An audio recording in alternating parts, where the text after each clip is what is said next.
Hello, good morning everyone. मैं Bhanwarlal Gahan, assistant professor in chemistry, government girls college Kherpada. आज के video में अपन चर्चा करने वाले हैं बीएससी पार्ट थर्ड के पेपर फर्स्ट के जो फर्स्ट यूनिट है, जहां आपने कल लास्ट वीडियो में छोड़ा था, जो एसिड बेस की थ्योरी के बारे में चर्चा की थी, जिसमें पहली थ्योरी अपन ने देख ली थी ओरेनियस थ्योरी, और दूसरी थ्योरी अपन ने ब्रोंस्टेड-लोरी थ्योरी अपन ने देख ली थी। दोनों थ्योरी की अपन ने लिमिटेशन वगैरह देखा था। उसी कड़ी में अपन आगे जो नेक्स्ट थ्योरी है एसिड बेस कॉन्सेप्ट की, इसमें नाम है विलायक तंत्र सिद्धांत। देखते हैं तो फ्रैंकलिन ने अजलीय विलायकों के वियोजन सिद्धांत पर अध्ययन कर पाया कि अजलीय विलायक भी दो विपरीत आवेश वाले आयनों में विघटित हो जाते हैं। जैसे अमोनिया का सॉल्यूशन H प्लस NH2-। उनके अनुसार यदि अम्ल जल में H+ आयन देकर H3O+ बनाता है तो NH4Cl भी NH3 द्रव्य में NH4+ बनाता है, इसलिए वह भी अम्ल ही होगा। इस प्रकार KOH जल में OH आयन देने के कारण क्षार है, तो KNH2 को भी द्रव्य अमोनिया में NH2 आयन देने के कारण क्षार मानना चाहिए। देखो तो पहले अपन ने थ्योरी पढ़ी थी ओरेनियस सिद्धांत। उसमें क्या था कि जो जलीय विलायक थे, अब इसमें क्या है कि जलीय विलायकों के साथ उनकी कमियों को दूर करते हुए अजलीय जो सॉल्यूशन है वो अपन ने लिए, और उसमें भी ये बताया गया है कि जैसे कि जो एसिड है वो H+ आयन देकर, जो अपन ने सारा देख लिया है इसमें, तो आगे अपन ने इसका शॉर्ट निकालते हैं कि अम्लीय पदार्थ होते हैं जो विलायक का विशिष्ट धनायन देते हैं, तथा क्षार वे पदार्थ जो विलायक का विशिष्ट ऋणायन देते हैं।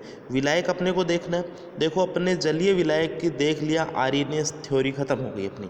उसके बाद में जलीय विलायकों के अतिरिक्त अन्य कोई विलायक हो तो उस विलायक का अगर धनायन बनता है, ठीक है, तो वे पदार्थ को अपन क्या कहेंगे, उन पदार्थों को अपन एसिड कहेंगे, और वे पदार्थ जो उन विलायकों का ऋणायन बनाते हैं उनको अपन क्या कहेंगे, क्षार कहेंगे। विलायक के विशिष्ट धनायन तथा ऋणायन वास्तव में वही आयन है जो स्वतः आयनन से प्राप्त होते हैं। इस प्रकार की परिभाषा प्रोटोनिक व अप्रोटोनिक दोनों ही तरह विलायकों के लिए प्रयुक्त मानी जाती है। तो सीधा सा सीधा तोड़ है कि विलायक तंत्र सिद्धांत है, ये सीधा एंड सीधा जो आर्यनियस सिद्धांत है उसकी कमियों के ऊपर बनाया गया है। तो केडी व एलसी द्वारा भी उपरोक्त परिभाषा द्वारा ही अम्लों व क्षारों को परिभाषित किया। कुछ प्रोटोनिक व अप्रोटोनिक विलायकों का स्वतः आयनन निम्न प्रकार होता है, अपन देख लेते हैं। देखो प्रोटोनिक की अपन बातें की है, जैसे H2O है, H2O plus H2O is equal to H3O plus OH negative. अपन दो एग्जाम्पल देखते हैं। नेक्स्ट अपन देखते हैं अमोनिया वाला NH3 plus NH3 NH4 plus NH2-। अब देखना कि एक इसमें अपन सॉल्यूशन मानते हैं, ठीक है, सॉल्यूशन मानना पड़ेगा एक को अपने को। तो दूसरा क्या है, उस पदार्थ की अपन टिप्पणी करेंगे कि वह एसिड है या क्षार है।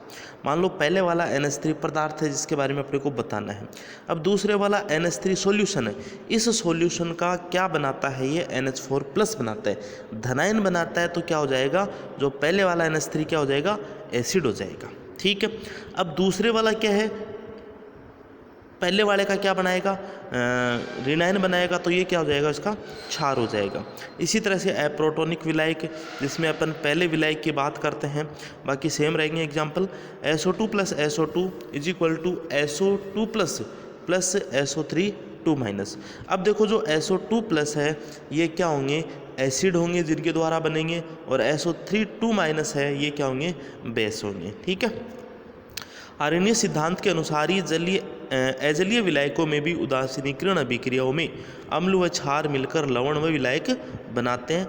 वही बात है जैसे आर्यनियस ने बताया था कि H+ OH-, इससे क्या बन जाएगा, लवण का निर्माण होगा, जल का निर्माण होगा, ठीक है। और इसी प्रकार से जो अजलीय विलायक है उसमें भी क्या होता है कि जो एसिड और बेस मिलकर किसका निर्माण करते हैं, लवण का ही निर्माण करते हैं, ठीक है। उपयोगिता, यह सिद्धांत प्रोटोनिक तथा अप्रोटोनिक दोनों प्रकार के विलायकों के लिए उपयोगी होता है, दोनों प्रकार के विलायकों के लिए उपयोगी होता है। नंबर 2, इसकी सीमाएं अपन देखते हैं। मोस्ट इंपॉर्टेंट इसकी यूजफुल अपन ने देख लिया है, लिमिटेशन इसकी देखते हैं। प्रोटॉनिक सिद्धांत के अंतर्गत आने वाली कई अम्ल क्षार अभिक्रियाओं को इस सिद्धांत से नहीं समझाया जा सकता है। ठीक है। नंबर 2, यह विलायक की अनुपस्थिति में होने वाली अम्ल क्षार अभिक्रियाओं को नहीं समझा सकता। विलायक की अनुपस्थिति में होने वाली, अब देखो विलायक की उपस्थिति में हो गई, विलायक में जलीय विलायक की उपस्थिति हो गई और अजलीय विलायक की उपस्थिति हो गई, तो एक चीज़ और बचती है कि ऐसे भी एसिड होते हैं जिनको विलायकों की ज़रूरत नहीं पड़ती, तो वो इस थ्योरी के द्वारा अपन नहीं समझ सकते हैं। आगे अपन जो थ्योरी पढ़ेंगे उसमें इसका कैलकुलेशन निकलेगा। यह सिद्धांत आयनों की अनुपस्थिति में होने वाली उदासीकरण अभिक्रियाओं को नहीं समझा सकता। ठीक है, आयनों की अनुपस्थिति में जो उदासीनीकरण अभिक्रिया होती है उनको नहीं समझाया जा सकता। नेक्स्ट अपन कॉन्सेप्ट पढ़ते हैं एसिड बेस का। लुईस कॉन्सेप्ट बहुत ही ईजी कॉन्सेप्ट है, बहुत ही इंपॉर्टेंट कॉन्सेप्ट है। अब देखो तो सीधा सा मैं आपको मतलब बता देता हूँ, पहले इसको थ्योरी को रीड करने से पहले, कि लुईस सिद्धांत ने एसिड को एसिड बेस ना बोल के Lewis acid and Lewis base बोला था। ठीक है, लुईस क्षार और लुईस अम्ल बोला था। तो लुईस क्षार को अपन को इस शब्द में पकड़ के रखना है कि इलेक्ट्रॉन की टेंडेंसी। अब इलेक्ट्रॉन की टेंडेंसी, दो प्रकार की इलेक्ट्रॉन की टेंडेंसी होगी, एक इलेक्ट्रॉन ग्रहण करने की और एक इलेक्ट्रॉन त्यागने की। अब देखो अपन ने एसिड की 3 थ्योरी पढ़ ली है, तीनों थ्योरी में एक चीज़ तो निकली है कॉमन सी, कि जो H+ आयन देते हैं वो एसिड होंगे और जो OH- आयन देते हैं वो क्या होंगे, बेस होंगे। तो लुईस ने क्या बताया है, मैं अपने शब्दों में बताना चाहता हूँ कि जो H+ आयन देते हैं वो एसिड होते हैं और H+ आयन देने वाले एसिड क्या करते हैं, इलेक्ट्रॉन ग्रहण करने की क्षमता रखते हैं। ठीक है, तो वे पदार्थ हैं जिनकी टेंडेंसी क्या होती है, इलेक्ट्रॉन ग्रहण करने की होती है, वो एसिड, और लुईस कंसेप्ट में उनको क्या मान लिया, लुईस एसिड मान लिया। वापस सुनना ध्यान से कि वे पदार्थ जिनकी टेंडेंसी इलेक्ट्रॉन ग्रहण करने की होती है उनको लुईस एसिड कहते हैं, और वे पदार्थ जिनकी टेंडेंसी इलेक्ट्रॉन त्यागने की होती है उनको लुईस बेस कहते हैं। ठीक है, देखता हूँ, रीड करता हूँ इसको। इलेक्ट्रॉन दाता ग्राही तंत्र में जीएन लुईस ने सभी प्रकार की उदासीनीकरण की अभिक्रिया को समझाने के लिए अम्ल व क्षारों की अधिक विस्तृत परिभाषाएं दी। इनमें अम्ल व क्षारों को इलेक्ट्रॉन संरचना व उपसंयोजक बंध के आधार पर समझाया गया। इसके अनुसार वे अणु, आयन अथवा मूलक जो एक इलेक्ट्रॉन युग्म ग्रहण करके एक उपसंयोजक बंध बनाते हैं अम्ल कहलाते हैं। ठीक है, तथा वे पदार्थ जो कि एक उपसंयोजन बंध बनाने के लिए एक इलेक्ट्रॉन युग्म का त्याग करते हैं क्षार कहलाते हैं। यानी कि एक इलेक्ट्रॉन युग्म दाता क्षार और इलेक्ट्रॉन युग्म ग्राही क्या होगा, अम्ल होगा। ठीक है, मैंने जैसे बताया आपको, इलेक्ट्रॉन ग्रहण करने की टेंडेंसी एसिड, त्यागने की टेंडेंसी क्षार। ठीक है, इस सिद्धांत के अनुसार उदासीनीकरण की क्रिया में अम्ल व क्षार के मध्य एक उपसंयोजक बंध का निर्माण होता है। देखो, उपसंयोजक बंध एक होता है आयनिक बंध, एक होता है सहसंयोजक बंध और एक होता है उपसंयोजक बंध। जो आयनिक बंध होते हैं, आयनिक बंध में क्या होता है कि कोई भी 2 स्पीशीज होती है, उसमें एक स्पीशीज के द्वारा इलेक्ट्रॉन का त्याग किया जाता है और एक स्पीशीज के द्वारा इलेक्ट्रॉन का ग्रहण किया जाता है। मतलब आयंस उसमें अपने जनरेट होते हैं। दूसरी अपन कोवलेंट बॉन्ड की बात करते हैं, और कोवलेंट बॉन्ड क्या होता है कि जो 2 स्पीशीज होती है उनका बॉन्ड में योगदान, बॉन्ड में जो साझा होता है वो बिल्कुल बराबर होता है। तीसरा बॉन्ड होता है उपसंयोजक बंध। अब उपसंयोजक बंध में क्या होता है कि जो एक स्पीशीज होती है वो पूरी रूप से खाली होती है,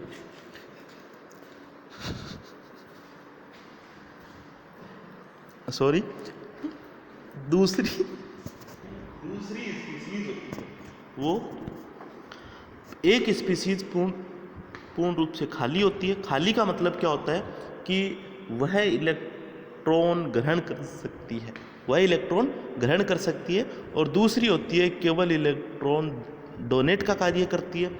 मतलब एक के द्वारा बंध का निर्माण में दो इलेक्ट्रॉन का जो साझा होता है वह पर्टिकुलर एक ही स्पीसीज का योगदान होता है उसमें। तो इस प्रकार के बॉन्ड को अपन क्या कहते हैं, उपसहसंयोजक बंध कहते हैं। इनमें दे रखा है BF3 प्लस NH3। जो NH3 के जो लोन पेयर्स होते हैं वो इलेक्ट्रॉन डोनेट का कार्य करते हैं BF3 को। अब देखो दोनों स्पीसीज में क्या होता है, NH3 इलेक्ट्रॉन डोनेट का कार्य कर रहा है तो ये क्या होगा, क्षार होगा, और BF3 है ये इलेक्ट्रॉन ग्रहण करने का कार्य कर रहा है तो ये क्या होगा, एसिड होगा। इनमें NH3 के N से एक इलेक्ट्रॉन युग्म BF3 को प्रदान किया जाता है। लुईस सिद्धांत के अनुसार क्षार वे सभी पदार्थ हैं जिनमें बाह्यतम कोश में अयुग्मित या असांजित इलेक्ट्रॉन के युग्म होते हैं। लुईस क्षार एवं ब्रोंस्टेड लोरिस क्षार एक ही प्रकार के पदार्थ है। दूसरी ओर लुईस अम्ल वे पदार्थ है जिनके पास इलेक्ट्रॉन युग्म को ग्रहण करने के लिए रिक्त कक्षक उपलब्ध होते हैं। अब देखो यहाँ पे आप मेन सिद्धांत भले इसको मानो या न मानो, लेकिन अपने को जब भी क्वेश्चन राइटिंग करनी है, अपने को आंसर राइटिंग अपने को करनी है, तो यह थ्योरी आपको बहुत ही बड़ा योगदान देगी। अपने को जो क्लासिफाइड करने होते हैं लुईस एसिड या फिर एसिड, या लुईस बेस या फिर बेस, इनको क्लासिफाइड करने होते हैं, तो यह थ्योरी बहुत ही कारगर साबित होती है। तो आप मेरी बातों को ध्यान से सुनना। पहले मैं आपको बता रहा हूँ कि नंबर 1 पॉइंट पे आपको ये देखना है। देखो एक चीज़ की, पहले मैं आपको लुईस एसिड का बता रहा हूँ, तो लुईस एसिड को अपने को कैसे पहचान करनी है कि पहली चीज़ अपने को देखनी है, कोई भी स्पीसीज है उस पर अगर पॉजिटिव चार्ज है तो वह लुईस एसिड होगी। पॉजिटिव चार्ज का मतलब इलेक्ट्रॉन ग्रहण करने की टेंडेंसी रहेगी, तो लुईस एसिड रहेगी। दूसरा पॉइंट आपको ये ध्यान में रखना है कि ऐसी स्पीसीज जिसमें p ऑर्बिटल्स या फिर d ऑर्बिटल्स ये क्या हो, एम्प्टी हो, खाली हो, मतलब पूर्ण रूप से भरे हुए नहीं हो, अपूर्ण भरे हो, तो वो भी क्या होंगे, अपूर्ण भरे हुए इलेक्ट्रॉन भी क्या करेंगे, इलेक्ट्रॉन को ग्रहण करने की टेंडेंसी रखेंगे। तीसरी बात इसमें कि जो बहुबंध वाली स्पीसीज होती है और जिसमें बहुबंध एक से ज़्यादा हो, ठीक है, एक से ज़्यादा स्पीसीज हो, बहुबंध वाली स्पीसीज, लेकिन उस स्पीसीज में एक चीज़ आपको ध्यान रखनी है कि उस स्पीसीज के जितने भी एटम होते हैं वो एटम अलग अलग होने चाहिए या फिर उनकी इलेक्ट्रॉन नेगेटिविटी अलग अलग होनी चाहिए, ठीक है। फिर अपन इसी तरह से अपन लुईस बेस की बात करते हैं। तो लुईस बेस में क्या होता है कि पहला अपने को पॉइंट पकड़ना है कि कोई भी स्पीसीज पे नेगेटिव चार्ज हो तो इलेक्ट्रॉन देने की टेंडेंसी होगी।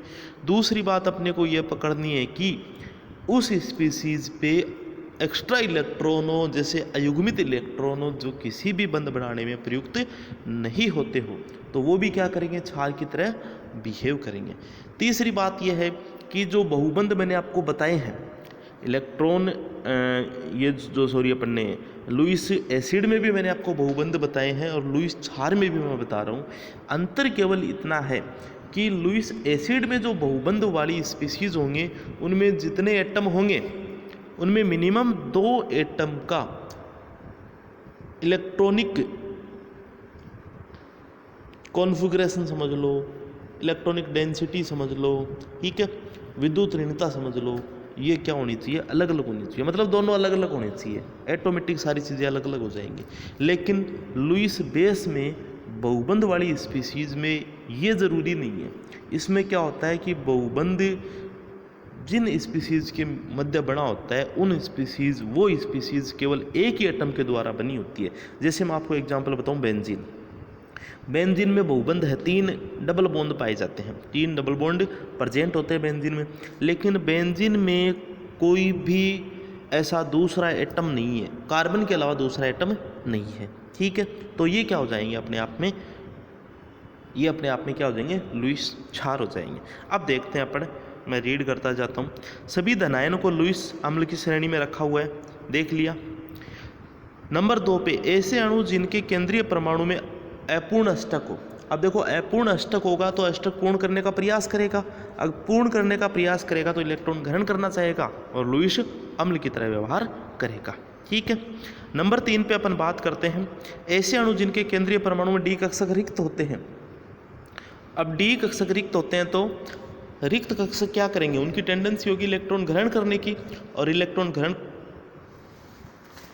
की टेंडेंसी होगी तो वो क्या करेंगे, लुईस एसिड की तरह बिहेव करेंगे। चौथा, इसमें मैंने आपको बताया है कि बहुबंध। अब बहुबंध भी क्या होते हैं कि ऐसी स्पीसीज, अब देखो इसमें जो CO2 है, CO2 में एक कार्बन और एक ऑक्सीजन है, दोनों की जो इलेक्ट्रॉन नेगेटिविटी है वो क्या होती है, अलग अलग होती है। ठीक है। उपयोगिता की अपन बात करें कि लुईस का सिद्धांत ब्रोंस्टेड लोरी सिद्धांत से अधिक सामान्य है, क्योंकि यह किसी धातु तत्व विशेष या माध्यम की उपस्थिति या अनुपस्थिति से प्रभावित नहीं होता है।